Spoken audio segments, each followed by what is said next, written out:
Hello বন্ধুরা, welcome back to our channel. আজ আমরা চলে এসেছি গোয়া সিরিজের পরবর্তী ভিডিও নিয়ে। আজ তোমাদের নিয়ে যাব নর্থ গোয়ার দুটো বিচে। একটা যতটা ভাইব্রেন্ট আর হ্যাপেনিং, আরেকটা ততটাই সিনিক আর সিরিন। তোমরাই দেখে বলো কোনটা তোমাদের বেশি ভালো লাগলো। আমরা এসে গেছি নর্থ গোয়ায়, আমাদের সেকেন্ড ডেস্টিনেশন ম্যান্ড্রেমে।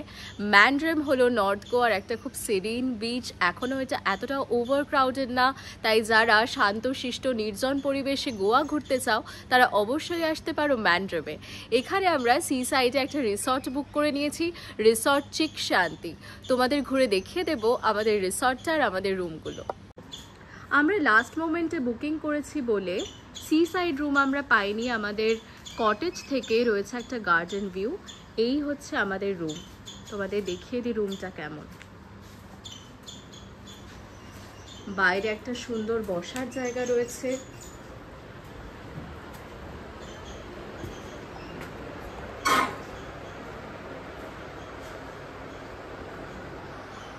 দেখতে পাচ্ছ রুমটা বেশ লাক্সুরিয়াস, অ্যাস্থেটিক্স খুব সুন্দর। টিভি, কাবার্ড, একটা বড় মিরর, সব রকম অ্যামিনিটিসই রয়েছে। এবার বাথরুমটা দেখিয়ে দিই।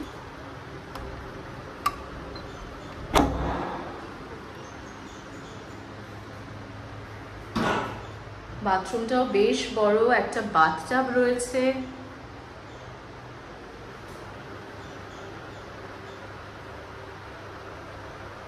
রুমটা কিন্তু খুব সুন্দর। এসিও আছে আমাদের রুমে। এই রুমের ভাড়া হচ্ছে 4250 টাকা। আমরা গার্ডেন ভিউ ডিলাক্স রুম রয়েছি, এছাড়াও নানান স্পেসিফিকেশনসের রুম রয়েছে এখানে। এই রুমগুলো হচ্ছে সি সাইড ভিউ রুম। এই রুমগুলোর সামনে থেকে সি ভিউ পাওয়া যায়।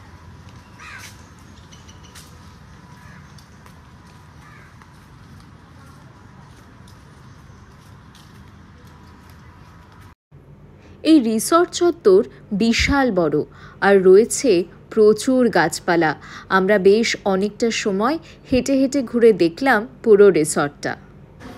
এই সামনে হলো রিসেপশন। এখানে দেখছো কি সুন্দর সেট আপ করা। তোমরা ফ্রেন্ডসদের সাথে হ্যাং আউট করতে পারো বা এখানে নিজের ডেটকে নিয়ে আসতে পারো একটা রোম্যান্টিক ডিনারের জন্য। এটা হচ্ছে রেস্টুরেন্ট, একদম সামনেই রয়েছে বিচ। একদম এখান থেকে দেখা যাচ্ছে ডাইরেক্ট। তোমরা এখানে বসে হ্যাং আউট করতে পারো। রিসর্ট থেকেই একটা ব্রিজ দিয়ে রয়েছে বিচের রাস্তা।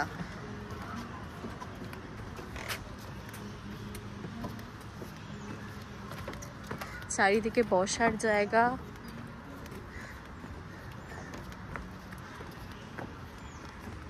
একদম নেচার অ্যাট ইটস বেস্ট যাকে বলে।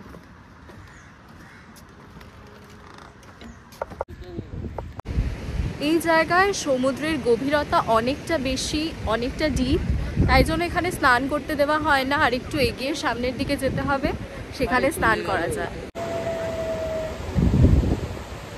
উপরে খোলা নীল আকাশ, আর যেদিকে তাকাই শুধু সমুদ্র, জনমানবহীন একটা বিচ। দারুণ এনজয় করছি, দারুণ এক্সপিরিয়েন্স। এখনো অবধি আমরা গোয়ার যতগুলো বিচ ঘুরেছি তার মধ্যে নর্থ গোয়ার এই ম্যান্ড্রেমে আমাদের মনে সবথেকে বেশি দাগ কেটেছে।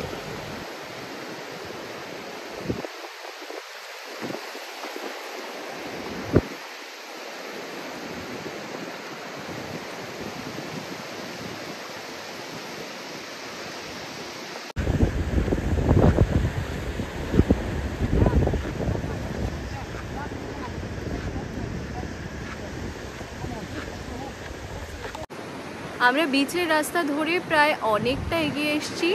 এই জায়গাটায় দেখতে পাচ্ছি বেশ লোকজন, এখানে অনেকে স্নান করছে।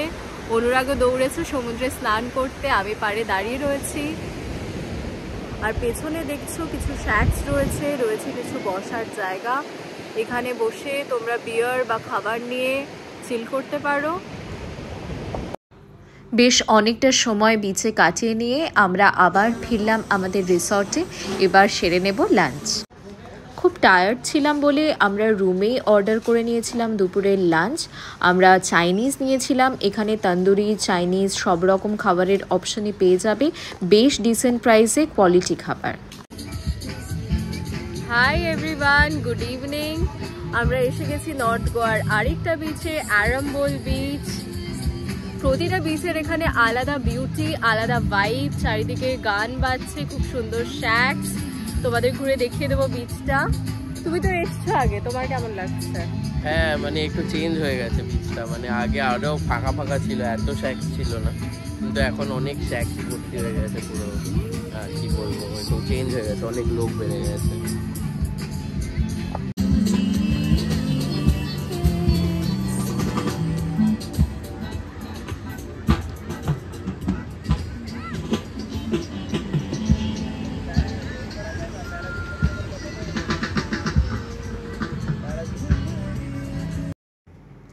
ম্যান্ড্রেম থেকে প্রায় ঘন্টাখানেক ড্রাইভ করে আমরা পৌঁছে গেলাম আরাম্বোল বিচ। ম্যান্ড্রেম ঠিক যতটা শান্ত নির্জন, আরাম্বোল ততটাই ভাইব্রেন্ট আর হ্যাপেনিং। দেখলাম মাছ ভর্তি একটা নৌকো পাড়ে এসেছে, আর অবাক হয়ে গেলাম সেখানে আমাদের ইন্ডিয়ানদের সাথে বহু ফরেনারও বেশ দর দস্তুর করে মাছ কিনছে। আরাম্বোল মূলত একটা পার্টি প্লেস। সূর্য অস্ত যাওয়ার সাথে সাথে এখানে মিলিত হয় নানা রকম মিউজিক্যাল ইনস্ট্রুমেন্ট, প্রপস, জাগলিং বল ইত্যাদি নিয়ে প্রচুর পারফর্মার। যারা লাইভ মিউজিক ভালোবাসো তাদের জন্য আরাম্বোল ইজ আ মাস্ট ভিজিট।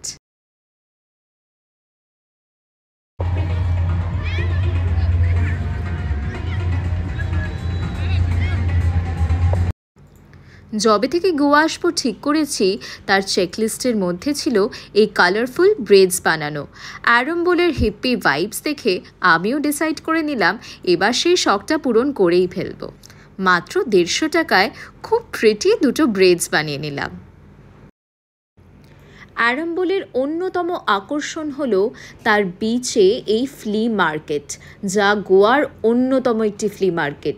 সূর্যাস্তের ঠিক কয়েক ঘন্টা আগেই শুরু হয় এই মার্কেট, যেখানে সারা বিশ্ব থেকে প্রচুর ভ্রমণকারীরা তাদের হাতে তৈরি জিনিস বিক্রি করে। এই ফ্লি মার্কেটে রয়েছে একটা হেপি ভাইব। রাস্তার দুধারে প্রচুর দোকান, সেখানে বিক্রি হচ্ছে নানা রকমের leather accessories, jewellery, dream catcher, lampshades, জামা কাপড়, আরও অনেক কিছু। আরাম্বোলে বেশ অনেকটা সময় কাটিয়ে নিয়ে আমরা ফিরে আসলাম ম্যান্ড্রেমে আমাদের রিসর্টে, সন্ধেটাকে এখানেই এনজয় করব বলে। রিসর্ট থেকে সমুদ্রের পথে যাওয়ার জন্য এখানে রয়েছে একটা বাঁশের সাঁকো, আর তার মধ্যেই বানানো এই সুন্দর বসার সেটআপ। সেখানেই একটা সিট নিয়ে বসলাম আমরা, অর্ডার করলাম খাবার, দারুণভাবে উপভোগ করলাম সন্ধেটাকে। যারা নর্থ গোয়া আসার প্ল্যান করছো তারা অবশ্যই লিস্টে রেখো ম্যান্ড্রেম বিচকে। এখানে একদিনের জন্য অবশ্যই থেকো, আর এই চেক শান্তি রিসর্ট মাস্ট রেকমেন্ডেড। পরদিন সকাল হতেই ছিল আমাদের চেক আউট। এখান থেকে ছেড়ে যেতে ইচ্ছে করছিল না, তবু আমাদের নেক্সট ডেস্টিনেশন সাউথ গোয়ার পথে রওনা দিলাম।